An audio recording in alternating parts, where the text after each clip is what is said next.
구원의 영원한 보장에 대한 진실 이렇게 했습니다. 자, 우리가 하나님께서 주신 구원은 하나님께서 영원히 보장해 주신다라는 것이 매우 건전한 성경적 교리입니다. 그래서 성경에서도 sound doctrine, 건전한 교리라는 단어가 있죠. 그래서 이런 건전한 교리는 우리 신앙생활에 있어서 매우 유익을 줍니다. 이거는 단순히 어떤 교리 그냥 문서적 문제가 아니고요. 어떤 무엇이 맞고 틀리다의 문제가 아니라 이것이 실생활에 엄청난 변화를 줍니다.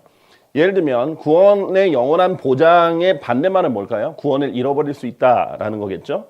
구원을 잃어버릴 수 있다라고 가르치는 종교들이나 또 그것을 믿는 사람들의 특징을 보면 특히 그렇게 배웠기 때문에 그런 것이 있는데 늘 구원을 잃어버릴까 노심초사하고 늘 구원에 매달려서 구원을 자꾸 받기 위해 노력하거나 구원을 잃어버린 것을 다시 받기 위해서 노력하거나 구원을 잃어버리지 않기 위해서 두려움에 빠져 있거나 해서 구원을 넘어서서 이제 성장으로 가는 그 뒷단계를 잘 못 가고 여기 구원에 매이게 됩니다.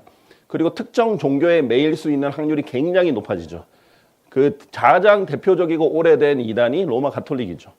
그래서 로마 가톨릭은 로마 가톨릭 교회에 속해야만 구원이 있다라고 공식적으로 교리에서 가르칩니다. 그리고 로마 가톨릭에서 성사를 진행을 해야 효과가 있다라고 그리고 구원을 받는다고 가르칩니다. 자, 구원을 가지고 계속 사람들 올가매고 사람들을 이제 포로로 잡게 만들죠. 그리고 이 구원의 영원한 보장이 있으면 너무 감사해요, 하나님께. 왜냐면 구원을 하나님께 선물로 받았으니까. 그리고 이것을 하나님께서 영원히 보장해 주시니까 나는 이제 죽어도 지옥에 가지 않고 하늘나라에 갈 수 있다는 확신이 있고 감사가 넘칠 수 있는데 언제든지 잃어버릴 수 있고 내가 지금 잃어버린 게 아닌가? 내가 정말 구원받았는가? 늘 의심 있는 상황에서 감사하기도 힘들겠죠. 그래서 구원의 기쁨과 구원의 감사와 찬양을 생활에서 누리는 것도 참 어렵게 됩니다. 그래서 다양한 것, 그 외에도 아주 실용적인 문제들이 많이 있는데 다양한 것이 이 교리 하나에 이 믿음 생활 전반적으로 달라질 수 있다는 거죠. 그래서 이런 건전한 교리는 우리가 수호할 수 있어야 된다. 그리고 그것을 내 말로가 아니라 성경적으로 하나님의 말씀으로 수호할 수 있어야 된다라는 것입니다. 자, 창세기 3장 1절 보면요. 이제 주 하나님께서도 만드셨던 들판의 어떤 짐승보다도 뱀은 더 간교하였더라. 우리가 알다시피 이 뱀은 그냥 일반적인 동물 뱀이 아니라 사탄이죠. 이 사탄이 이 이브에게 이렇게 말합니다. 그런즉 그가 그 여자에게 말하기를 진정 하나님께서 너희는 동산의 모든 나무에서 나는 것마다 먹지 말라라고 말씀하셨느냐 하였더라. 자, 제가 말씀드리는 것은요. 교리를 말할 때요. 이 교리에서 당연히 성경을 인용을 해요. 심지어 사탄도 성경을 이용합니다. 그렇기 때문에 성경 구절을 몇 개 이용을 했다고 해서 그것이 곧 교리가 되는 게 아니에요. 그리고 우리가 성경 해석학이라는 강의를 몇 달 전에 시리즈로 쭉 해서 한 15가지의 법칙을 설명한 적이 있는데요. 그냥 몇 가지 구절을 문맥과 상관없이 교리적인 배경과 상관없이 인용을 한다고 해서 교리가 되는 게 아니라고 했죠. 자, 진정 하나님께서 하나님이 하신 말을 인용을 합니다. 너희는 동산의 모든 나무에서 나는 것마다 먹지 말라라고 말씀하셨느냐. 그런데 특징이 있죠. 하나님의 말씀에 대해서 의문을 주는 거예요. 하나님이 말씀하신 걸 정말 그렇게 했느냐라고 묻는 거죠. 자, 그 다음에 두 번째는 하나님 말씀을 왜곡시킵니다. 하나님은 동산의 모든 나무에서 나는 것마다 먹지 말라고 한 게 아니라 선악과만 먹지 말라고 하신 거죠. 자, 그렇기 때문에 하나님의 말씀을 인용해도 잘못 인용할 수 있고 부분적으로 인용할 수도 있고 그 다음에 의심을 줄 수도 있는 그런 형태가 됩니다. 마태복음 4장 6절에서도 예수님을 시험할 때 사탄이 예수님께 만일 내가 하나님의 아들이면 스스로 뛰어내려 보라. 예수님 하나님의 아들인데 또 의구심을 일부 던지죠. 그리고 이는 기록되기를 하면서 성경을 인용을 합니다. 시편 91편을 인용을 하는데요. 이 장면을 보면은 거의 흡사하게 인용을 했는데 이 부분이 다르게 인용이 됐죠. 어느 때라도가 아니라 모든 길에서 이렇게 돼야 되는데 어느 때라도 이렇게 인용이 됐습니다. 자, 이것은 시점을 말하는 거고 모든 어느 때라도 라는 것은 시점을 말하는 곳이고 모든 곳에서는 어떤 장소나 어떤 상황을 말하는 거죠. 자, 그런데 어느 때라도라고 시점을 바꿨습니다. 이거는 사실 초림과 재림과 관련해서 뒤바꾸는 중요한 문제가 되는 거죠. 그러니까 사탄도 성경을 이용하고 그러니까 사탄은 마치 옛날에 드라큘라 보듯이 십자가만 보면 막 도망가는 게 아니에요. 성경책 한 장 펴서 읽기만 하면 막 도망가는 게 아니에요. 사탄 스스로 성경을 공부합니다. 사탄 스스로 성경을 읽어요. 자신에 대한 예언도 누구보다 잘 알고 있어요. 계시록을 보면 자기의 때가 얼마 남지 않은 것을 알고 분노해서 내려온다라는 장면도 있죠. 자, 그렇기 때문에 사탄은 성경을 읽는 것 자체를 무서워하는 게 아니에요. 바르게 적용한 성경을 자신을 대적하는 무기로 썼을 때 그 상황에서 도망을 하는 것뿐이지, 그것도 잠시 그러는 것뿐이지, 사탄이 성경의 존재 자체를 두려워해서 종이도 못 건드리는 것이 아니라는 거죠. 자, 그래서 사탄도 그럴진데 일반 사람들도 얼마나 성경을 잘 인용하겠어요. 무신론자들도 성경 인용하면서 성경 틀렸다고 말을 해요. 얼마든지 이용할 수 있으니까 이용한 것만으로는 교리를 만들 수는 없다.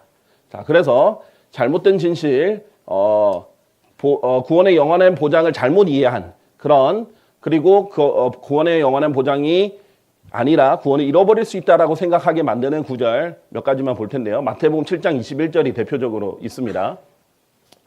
자, 마태복음 7장 21절에 보면 나에게 말하기를 주여 주여 하는 이마다 하늘의 왕국 안으로 들어갈 것이 아니요 오직 하늘에 계신 나의 아버지의 뜻을 행하는 자가 들어가리라 라고 했습니다. 자, 이 부분 많이 인용하죠. 주여 주여 한다고 되는 게 아니다. 하늘에 계신 나의 아버지의 뜻을 행하는 자가 들어간다. 심지어 이것은 이제 행위 구원과도 연결을 시켜서 인용하는 구절이고요. 또 행위 구원을 직접 주장하기에는 너무나 좀 이렇게 반대가 많기 때문에 구원을 받아도 하나님 아버지의 뜻을 행해야 진정한 인정을 받는다. 이런 식으로 왜곡할 때 쓰는 교리이기도 합니다. 자, 그런데 일단 이것은 교리적 상황과 이 시대적 상황을 모르고 하는 말이죠. 일단 이 마태복음은요, 교회 시대 교리를 위한 책이 아닙니다. 누구를 위한 책이냐면 철저히 유대인들을 위한 책입니다. 자, 마태복음 1장부터 계보가 나오는데 두 중요한 계보가 나옵니다. 대상이 나와요.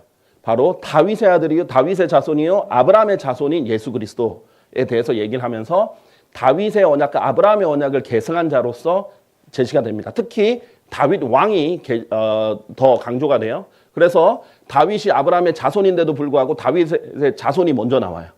그리고 다윗 다 왕의 계보, 왕들이 반 이상이거든요. 그 계보에 보면. 근데 다윗만 왕이라고 해요. 그리고 다윗은 2번 중복해서 셉니다. 14대, 14대, 14대에서 3번을 나누는데 다윗만 중복해서 세요. 왕의 정통성을 가진 메시아의 계보를 제시하는 건데 그 유대인의 왕인 그리스도를 제시하는 겁니다. 자, 그래서 철저히 유대적이고, 그리고 마태복음 7장에서도 얘기하는 대상도 유대인이고, 마태복음 전체적으로도 봐도 이방인보다 유대인들을 압도적으로 대상으로 많이 얘기를 합니다. 자, 그럼 진실을 보겠습니다. 이 마태복음 상황은 7장 상황은 특히 그리스도의 십자가 저형 이전입니다. 즉 기술적으로 아직 신약이 아니라는 말이죠. 우리 이제 바이블 빌리버들은 이 말 하면 무슨 말인지 알 겁니다. 십자가 처형 이전이라는 것은 십자가부터 신약의 효력이 생기는 건데 이 신약 이전이라는 겁니다. 교리적으로. 신약 성경의 시작은 당연히 마태복음을 반으로 쪼갤 수는 없잖아요. 그러니까 성경의 시작은 마태복음부터 시작하지만 교리적으로 신약의 시작은 예수 그리스도의 피가 흘려지고 나서부터 신약이 시작입니다. 그래서 마태복음 26장 28절에 예수님이 직접 말씀하셨죠. 잔을 보여주시면서 자기의 피를 상징하는 것을 알려주면서 이렇게 말씀하시죠. 이는 이것이 죄들의 사면으로 인하여 많은 이들을 위하여 흘려지는 새 유언 언약에 속한 나의 피이기 때문이라. 새 유언 언약, 커버넌트가 아니라 테스트먼트라고 했죠. 그래서 피로 흘려지는, 죽었을 때야 효력이 발생하는 새 유언 언약이 뉴 테스트먼트입니다. 이것을 한자로 줄여서 한 단어로 하면 신약, 이렇게 쉽게 부르는 것뿐이죠. 새 유언 언약입니다. 이 신약에 속한 나의 피다. 예수님 피가 흘려져야만 이 효력이 발생하는 겁니다. 그래서 히브리서 9장 16절 17절도요. 이는 유언 언약이 있는 곳에는, 유언 언약이 영어로 테스트먼트고요. 유언자는 테스테이터 해서 테스트먼트를 하는 사람이란 뜻이에요. 그래서 새 유언 언약이 있는 곳에는 그 유언자의 죽음 또한 필수적으로 있어야 된다. 이는 유언 언약은 사람들이 죽은 뒤에야 효력이 있기 때문이라. 그렇지 않다면 그것은 그 유언자가 살아있는 동안에 전혀 영향력이 없느니라. 예수님이 살아계실 때, 마태복음 27장 전까지는 예수님이 살아계실 때죠. 그때는 신약의 효력이 전혀 없을 때 교리적으로는 구약이라는 상황입니다. 그래서 신약의 구원을 말하는 상황이 아니라는 것 일단은 꼭 기억을 하셔야죠. 이것을 성경을 바르게 나누면서 보는 것이 기본이죠. 자, 그래서 예수 그리스도께서 돌아가시기 전이기에 아직 그리스도의 복음도 존재하지 않습니다. 복음 아시죠? 제가 굳이 인용 안 하더라도 고린도전서 15장 1절에서 4절 보면 복음이라는 것은 뭐예요? 우리가 특히 믿는 하나님의 은혜의 복음은 예수 그리스도께서 우리의 죄들로 인하여 십자가에 달려 죽으시고 장사되셨다가 다시 부활하신 이 사실이에요. 그것도 성경대로 그것이 이루어졌다는 건데 이 복음이 예수 그리스도의 죽음, 장사된 부활이 포함돼야 되는데 그렇죠. 특히 대속적 죽음이죠. 근데 이것이 없으니까 그리스도의 복음 자체가 예수님 죽기도 전이기 때문에 우리가 믿는 복음도 아직 존재하기 전이라는 겁니다. 그래서 교리를 적용하려면 누가 누구에게 썼을 뿐만 아니라 어느 시대에 교리적으로 적용되는지를 봐야 되는 거죠. 자, 두 번째, 구원의 영원한 보장에 대한 진실입니다. 이 시대에는 뭐가 존재하지 않았냐면 아직 예수 그리스도의 십자가 전에는 그리스도인이 존재하지 않았습니다. 당연한 얘기겠죠. 그리스도인은 예수 그리스도의 부활 이후에 믿는 사람들이 되는데 심지어 그리스도인이란 말 자체가 처음 성경에서 언급될 때는 사도행전 11장 26절입니다. 사도행전 11장에 가서야 안티오크, 그것도 이방인들이 있는 시리아 안티오크에서 처음으로 그리스도인들이라고 불린 겁니다. 아직 그리스도인이라는 용어도 생겨나지 않을 때입니다. 그런데 마태복음 7장의 구절을 교리적으로 그리스도인들에게 적용하는 것 자체가 어불성설입니다. 이거 시대를 나누지 않으면 잘못되는 거죠. 똑같은 게 뭐냐면, 비슷한 예가 뭐냐면 레위기에 가면 뭐예요? 엄청난 명령들이 있죠. 누가 지켜야 되는? 이스라엘, 유대인들이 지켜야 되는, 제사를 드릴 때, 제물을 드릴 때 어떻게 드려야 되는지 자세히 적혀 있죠. 자, 그런데 그거대로 우리가 지금 합니까? 안 하죠. 우리가 막 각을 떠가지고 양 잡고 소 잡고 이렇게 안 하잖아요. 왜 안 해요? 그건 구약이니까. 그것도 이스라엘에게 준 율법이니까. 우리는 신약이고 예수 그리스도의 피가 이것보다 훨씬 더 뛰어난 피니까. 그래서 우리는 한 번의 희생제물로 예수님께서 드려졌기 때문에 우리는 다 효력이 있기 때문에 더 이상 안 하는 거잖아요. 그거는 적용 안 하면서, 그렇죠? 마태복음 7장은 아직 십자가 이전이고 그리스도인도 아직 한 명도 없을 텐데 그걸 적용하려는 것은 잘못된 거라는 거죠. 자, 구원의 영원한 보장에 대한 진실 세 번째로 마태복음 7장에 예수님께서 말씀하신 대상은 모두 유대인이었다. 이방인이 단 한 명도 없었다라는 것을 기억하셔야 됩니다. 자, 성경에 보면 고린도전서 10장 32절에 유대인들에게 그리고 이방인들에게 그리고 하나님의 교회에게도 전혀 실족거리를 주지 말라. 자, 모든 사람에게 실족거리를 주지 말라라고 말한 것 대신에 모든 인류를 크게 세 부분으로 나눈 거죠. 유대인, 이방인, 하나님의 교회. 여기에 속하지 않는 사람은 없어요. 육체적으로 야곱의 자손들에 속한 사람들은 유대인들이죠. 야곱의 12아들들. 그 다음에 이방인들. 육체적으로 야곱의 자손들이 아닌 사람들은 다 이방인들이죠. 그리고 유대인이든 이방인이든 예수 그리스도를 믿으면 하나님의 교회에 속하죠. 여기에 속하지 않은 사람은 단 한 명도 없습니다. 자, 그렇기 때문에 전혀 실족거리를 주지 말라. 이렇게 했을 때 세 부분으로 나눴는데 어떤 성경 구절은 유대인들에게, 어떤 성경 구절은 이방인들에게, 어떤 성경 구절은 하나님 교회에게 적용하는 거죠. 그래서 누가 누구에게 기록했는지가 중요해요. 마태복음에서 마태는 어떤 사람입니까? 유대인들의 사도들이라고 불리는 12사도들이에요. 12명은 12지파를 상징하는 이스라엘의 숫자 12를 상징하는 숫자예요. 그래서 나중에 12사도들이 예수님이 지상재림할 때는 12지파를 다스리는 사람들이 되죠. 철저히 유대인들의 사도입니다. 할례자들의 일꾼이라고 불리고요. 이방인들을 위한 또는 하나님의 교회를 위한 사도들이 아닙니다. 이방인들을 위한 사도는 누구예요? 성경에서 보면 사도 바울이죠. 철저히 기록자도 기록 대상도 그리고 시기도 교회랑 전혀 상관없는 책이라는 겁니다. 근데 이 마태복음을 잘못 해석해서 온갖 이상한 교리들이 생겨난 거죠. 자, 4절. 아직 뭐뭐조차 설립되지 않았던 때다. 지역교회조차 설립되지 않았던 때다. 자, 지역교회, 교회라는 말도 아직 등장하기 전이에요. 마태복음 7장은. 마태복음 16장에 교회라는 말이 처음 등장합니다. 자, 그런데 이 교회라는 말조차도 지역교회가 아닌 이제 그리스도의 몸과 관련돼 있고 조금 더 교리적으로는 심지어 대한란과도 관련이 있는 부분이 있어요. 그런데 어쨌든 이 교회라는 말 자체가 마태복음 16장이 처음 등장하는데 이것을 쉽게 설명하면 마태복음 7장에는 교회라는 말조차도 언급되기 전이라는 거죠. 그런데 어떻게 교회에 적용하겠죠. 그리고 심지어 이것도 마태복음 16장도 지금 교회가 있다라는 말이 아니에요. 이 반석 위에 나의 교회를 세우겠으니 미래입니다. 내가 세우겠다라고 미래 시점으로 얘기하신 겁니다. 그러니까 더더욱 교회에 적용할 수 없다는 거죠. 자, 5번에 보면요. 아직 무엇을 임명하기도 전이냐면 심지어 마태복음 7장은요. 12명의 사도도 다 임명하기 직전입니다. 12명의 사도들도 아직 다 정해지지 않았어요. 언제 12제자들이 정해졌냐면 마태복음 10장의 때예요. 그분의 12제자를 자신에게로 부르셨을 때, 자, 이렇게 뿐만 아니라 이 마태복음 10장 쭉 보면은 그 이름들이 쭉쭉쭉쭉 등장합니다. 그때 12명을 이제 선정해서 파송을 하시고 이렇게 부르십니다. 자, 그래서 예수님께서 12명을 파송을 하시는 거죠. 자, 그래서 12명의 사도도 임명하기 전이다라는 것을 알려드리고요. 그 다음에 이때는 무엇이 아직 한 권도 쓰여지지 않은 상황이다. 신약 성경도 아직 한 권도 쓰여지지 않은 상황입니다. 신약 성경은 예수님이 부활하시고 나서 기록된 거예요. 아무리 빨리 쓰여진 뭐 야고보서나 마태복음 같은 책도 부활 이후에 몇 년 지나서 쓰인 거예요. 자, 그렇기 때문에 마태복음 7장 상황은 아직 신약 성경도 하나도 없는 구약적 상황이라는 것을 꼭 기억하셔야 됩니다. 자, 그래서 마태복음 7장은 그리스도의 복음이 아닙니다. 심지어 오직 유대인을 위한 왕국 복음이라는 것. 자, 복음도 여러 가지가 있다는 것을 모르는 사람들이 있어요. 왜냐하면 나누지 않았기 때문이죠. 복음 하면 다 똑같은 복음이라고 생각하는 거죠. 근데 갈라디아서 보면 다른 복음을 전하지 마라. 다른 복음을 전하면 심지어 베어져 버리기를 원한다라고 할 정도로, 왜냐하면 사람의 혼을 파멸시키니까 바울이 아주 강하게 말을 했었습니다. 다른 복음을 전하면 안 되죠. 어떻게 하면 다른 복음 전하는지 아십니까? 그래도 복음을 전한다라는 사람들 보면요.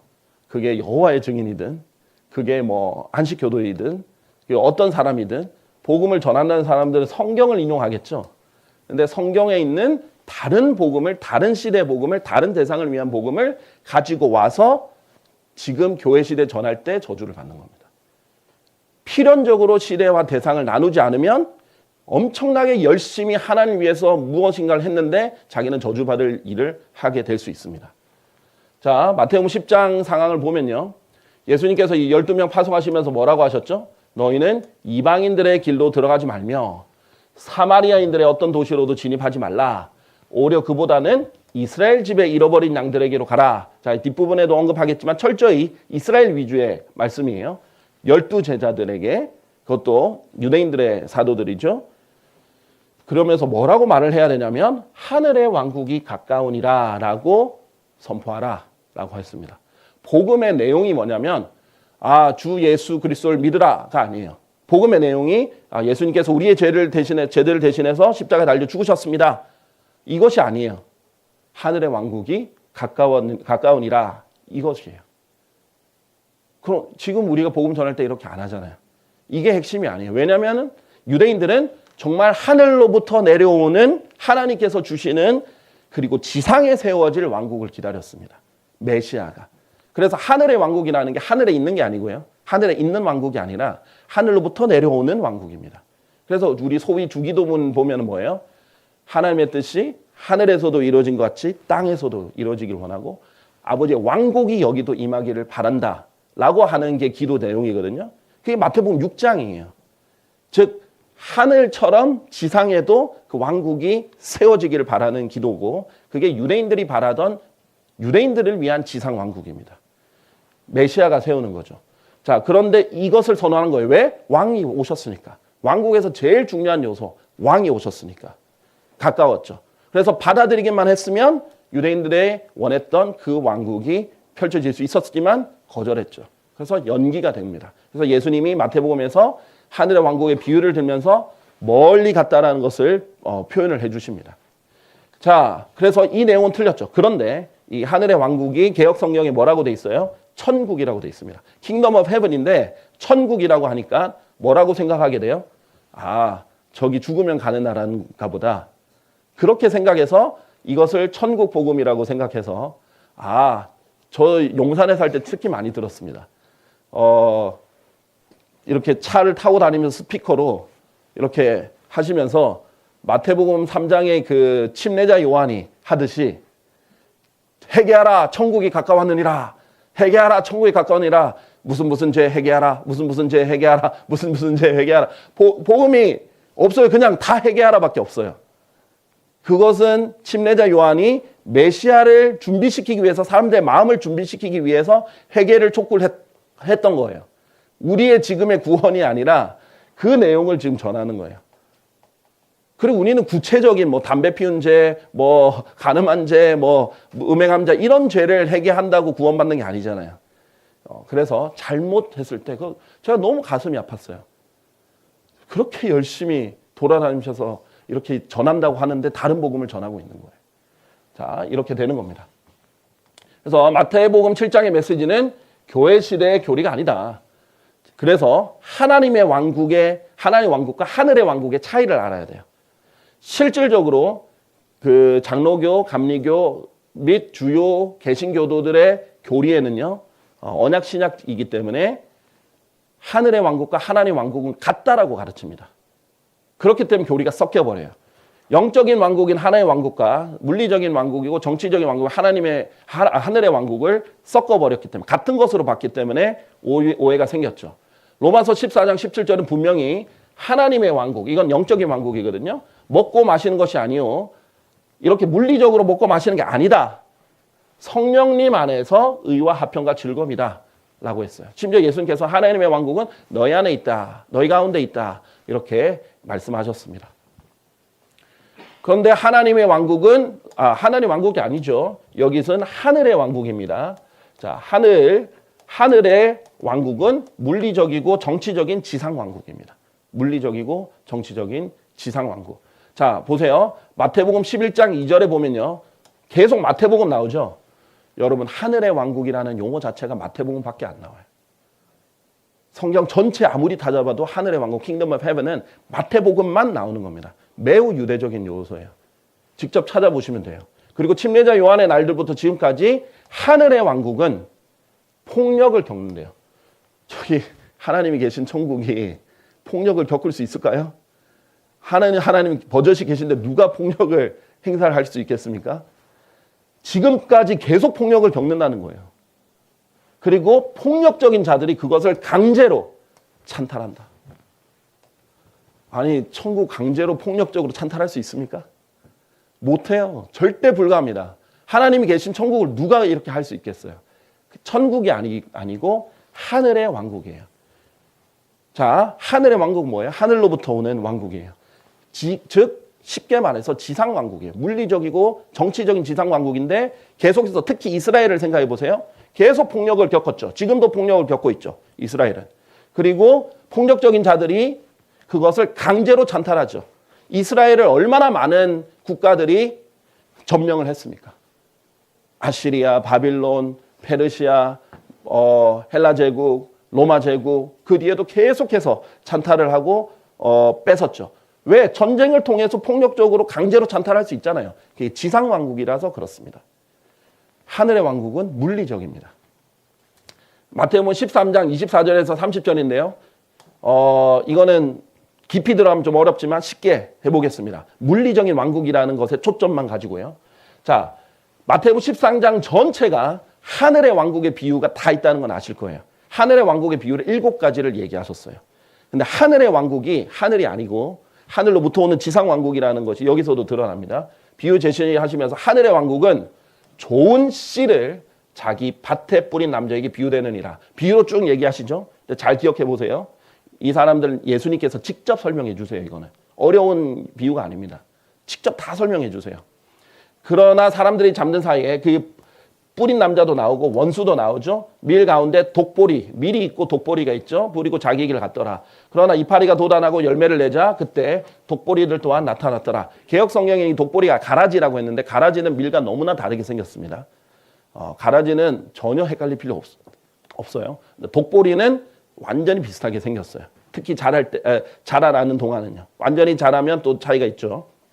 그러한 이유로 그 집주인의 종들이 왔으니 그에게 말하기를 선생님 당신께서는 당신의 밭에 좋은 씨를 뿌리지 아니하셨나이까. 그렇다면 그 밭 어디에서 독보리들이 생긴 것이니까 하였더라. 그가 그들에게 말하기를 원수가 이런 짓을 하였느니라 하였더라. 종들이 그에게 말하기를 그렇다면 당신께서 우리가 가서 그것들을 모아오기를 원하시나이까 하였더라. 지금 상황 아시죠? 밭에 좋은 씨 뿌렸는데 독보리가 옆에서 자랐어요.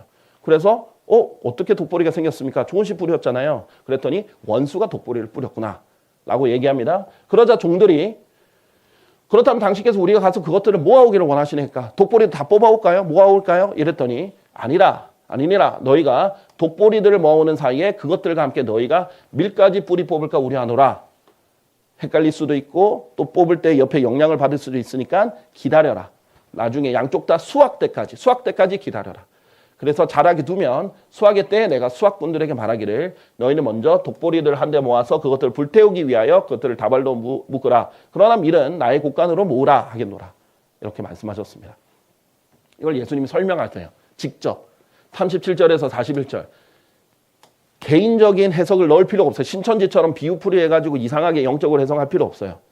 여기서는 그냥 있는 그대로 보면 됩니다. 예수님이 직접 해석해 주셨으니까요. 밭은 뭐예요? 세상이에요. 좋은 씨를 뿌리는 자는 누구예요? 인자, 예수님입니다. 그리고 좋은 씨는 왕국의 자녀들입니다. 그러나 독보리들은 그 사악한 자, 원수죠. 의 자녀들입니다. 하나님의 자녀들이 아니라 사악한 자의 마귀의 자녀들이라는 거죠. 근데 그 원수는 마귀라는 거죠. 수학대라고 했죠. 수학은 세상의 끝이다. 수학군은 천사들이다. 어려운 거 없죠. 다 해석해 주셨어요. 자, 그럼 하늘의 왕국이 이렇다는 거 알려주셨죠? 하늘의 왕국의 밭은 뭐예요? 세상이에요. 저기 천국입니까? 아니에요. 하늘의 왕국의 밭은 세상 이 땅이라는 거예요. 지상이라는 겁니다. 그런데 거기에는 왕국의 자녀들도 있고 마귀의 자녀들도 있습니다. 그렇죠? 이 지상에는 왕국의 자녀들도 있고 마귀의 자녀들도 있죠? 그런데 천국에는 마귀의 자녀들이 있겠습니까? 절대 없죠. 천국엔 마귀의 자녀들이 갈 수 있는 곳이 아니죠. 갈 수 있으면 왜 구원받으라고 우리가 그러겠습니까? 그렇죠? 그리고 원수 마귀가 천국에서 막 뿌리고 다닐 수가 없어요. 그렇죠? 그리고 세상의 끝, 천국에 있는 세상 끝이 아니라 지상에 있는 세상의 끝을 말합니다. 저번에 설명드렸죠? 이 세상의 끝과 앞으로 다가올 저 세상, 이것을 끝내는 분기, 예수님 지상 재림하는 그때를 말하는 거라고 했어요. 자, 이렇게 예수님께서 다 설명해 주셨어요. 하늘의 왕국은 지상에 펼쳐진 물리적이고 정치적인 가시적인 왕국입니다. 눈에 보이는 왕국이에요. 이것을 구별 못해서 하늘의 왕국의 복음을 교회 시대에 전하면 안 되겠죠. 예수님의 부활은 온 세상에 전해져야 된다. 아까 전에 잠깐 설명했는데 마태복음 10장에 보면 이 하늘의 왕국의 복음은 절대 우리 그리스도의 복음이 아니에요. 하늘의 왕국의 복음은 이방인들의 절대 전하면 안 돼요. 사마리아인들에게도 전하면 안 됩니다. 심지어 혼혈에게도 전하면 안 돼요. 이스라엘에게만 전해야 됩니다. 그런데 우리가 전할 그리스도의 복음은 뭐예요? 이스라엘에게만 전하는 겁니까? 아니죠. 사도행전 1장 8절에서도 예수님께서 너희가 예루살렘에서와 온 유대에서와 사마리아에서와 땅의 맨 끝부분에까지 모두 이르러 나에게 증인들이 되리라. 다 전해야 되는죠. 그게 그리스도의 복음의 특징이잖아요. 자, 이렇게 다릅니다. 서로 모순이 아니고 서로 어떻게든 합리화시켜서 짬뽕을 만들 게 아니라 나누어서 봐야 되는 거예요. 자, 그래서 이 에베소서 2장 8절은 이는 너희가 은혜로 구원받은 것은 믿음을 통한 것이기 때문이니 너희 자신에서 난 것이 아니요 그것은 하나님의 선물이라 라고 했어요. 이게 이 시대 우리 교회 시대의 특징이죠. 왜? 에베소서는 이방인들의 사도라고 불리는 바울이 에베소 교회 즉 구원받은 사람들 에베소에 있는 구원받은 사람들에게 그리스도인들에게 쓴 서신이기 때문이죠.